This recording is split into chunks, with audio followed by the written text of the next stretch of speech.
Здравейте, Motorheads! 29 юни 25-та от храмът на обречените. Свети Петков ден! В принцип с дядо ми на времето празнувахме на 12 юли, ама някой каза сутринта честимен ден. И така. Нека да е сега на 12 юли, пак ще кажем честит Свети Петков ден и готово. Честит празник на всички. Момиченца и момченца, мъжленца и женички. С подобни имена, които празнуват днеска. И че някой ще гледа, ама няма значение, аз да си кажа. Понеже в измислената Канада се зареждат няколко почивни дни и Свети Петко ще бъде самичък 3 дена. Неделя, 29 днеска, 30 понеделник и 1 вторник. Те са решили шефовете, те са направили. И са ми нахвърляли няколко неща за тези 3 дни. Та в реда на мисли, за да не правя всеки един видео, защото така иначе всичките видеа са банални, аз не показвам какво правя, само нахвърлям какво ще правя и през днес си го върша. Както и да е, целта на видеята не е толкова образователна, отколкото само информативна и от любопитство. Е така, да се намира Свети Петко на работа. Още ким, че е направил нещо, брои неделите. Кога ще се маха от тук и кога ще се връща в България. Та така де. Картинката е държим на вълшебното панегале с изкъртената запчатка, която е една от нещата. Ето тук. Всичките болтови са изкъртени. Мисля, че съм ви го показвал в друго видео. Така, имам части. Ще поработим, но това ще го оставим чак за вторник. Искам да се метна с отвратителните неща. Значи, тук виждате един много рядък индивид.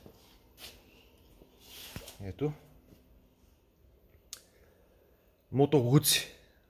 Въобще даже не искам да го пипвам, обаче съответно и никой друг не иска да го пипва и заради и Свети Петко е натоварен с вълшебната задача да се занимава с Мото Гуци. За щастие, Мото Гуцито му няма нищо, освен че трябва да му сменя лагерите на трипътниците, които, тъй като ги гледам, не се вижда да са нещо, кой знае какъв голям проблем. Следващото нещо, което е под мене, е с изтръгнати карбуратори и него мисля, че съм ви го показвал в предишно видео, не си спомням. Така, в момента един го разглабя и Свети Петко трябва да го събере. Тата иде, карбураторите, дето ми седяха там на масата, вече съм ги събрал, защото бяха само в междучасията да работя по тези карбуратори, иначе през другото време се занимавам с други глупости, типично харлейска простотия. Та, карбураторите трябва да ги сложа и са ми оставили в занятието и ни семеринги. Така, семерингите текат на куловете.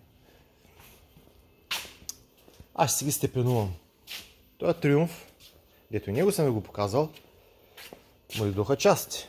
Всичко на куп, което е много добре.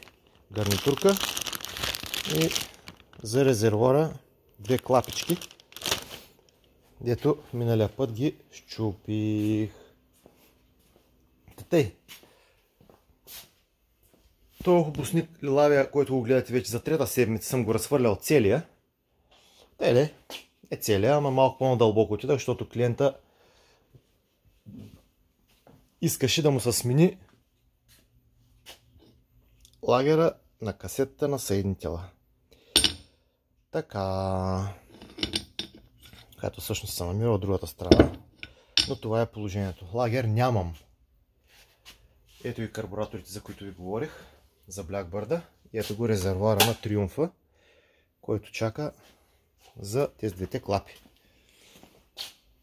Тъй, тук имаме едно Viraggio 1000-арка с течаща предница.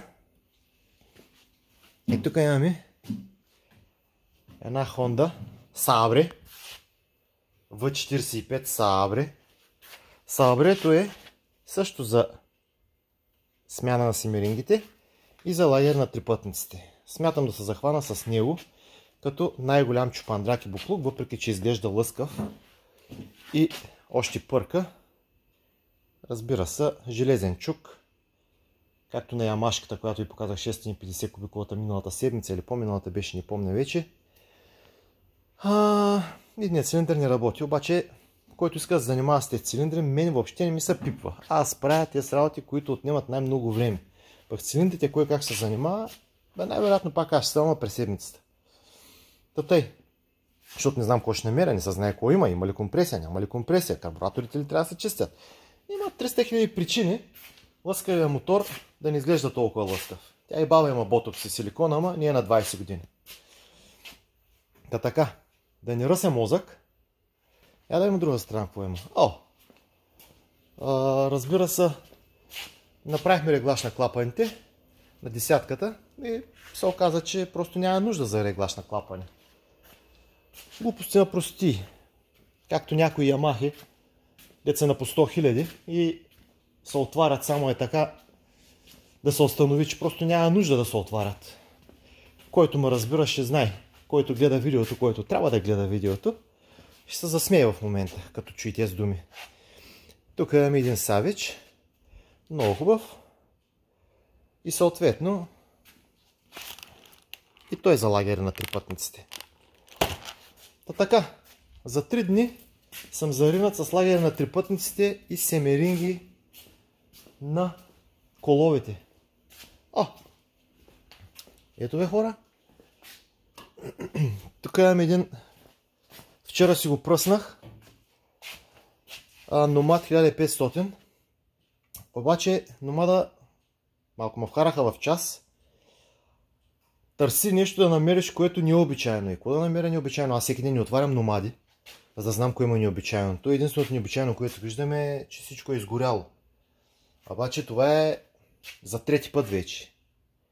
Аз съм този, който трябва да сложи четвъртия съединител в рамките на 3 месеца, 4, нещо от този род. Някой някъде прави нещо и някой някъде греши нещо. Щом 3 човека са се опитали, като съм преди, че знам кои са, мога да кажа, че знаят какво правят, като съм преди, че четат и книга, доста съмнявам, че Свети Петко ще успее да направи каквото и да било. Имам някакви съмнения за някои работи, обаче не съм сигурен, както казах, поради причината, че Свети Петко не отваря номади всеки ден. Ако е лагер на трипътниците, вече ставам саркастичен, или колове на предницата, няма проблем. Бим-бам-бум и проблема е решен. Така, показваме този буклук. Някой си правил нещо, изобретение, мазал с баданарката, няма по значение. Зелено Кавазаки чака за радиатор. Хора, мога да ви покажа най-големия буклук от всички. Значи, Харлейте, знаете ли мнението за Харлейте? Ето това също е Харли Дейвидсън. Ето, оригинал Д. Маден Америкландар. Нали, както искате, ма разбирайте. От Япония, ама капала чершийски. Тъй, вълшебния Харли е 500 кубика. Там в дъното имам един бюл, който също е 500 кубика, обаче бюлите се оказаха малко по-добри, отколкото Харлея. Има същия такъв буклук, 750 кубика. Така, за мое голямо очудване е изкарал 66 000 км, мисля, защото е в километри.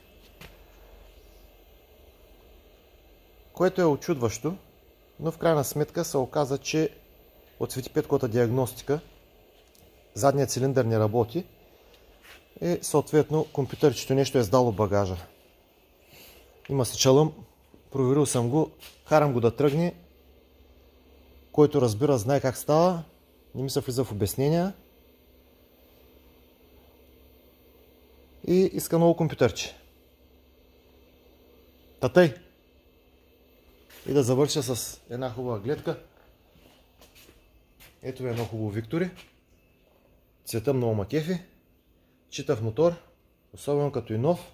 Иначе не съм им фен по същия начин, както Харлейте. Мисля, че са малко по-добри от Харлей в случая, защото се стараят да избухнат на пазара и те. Но това е положението.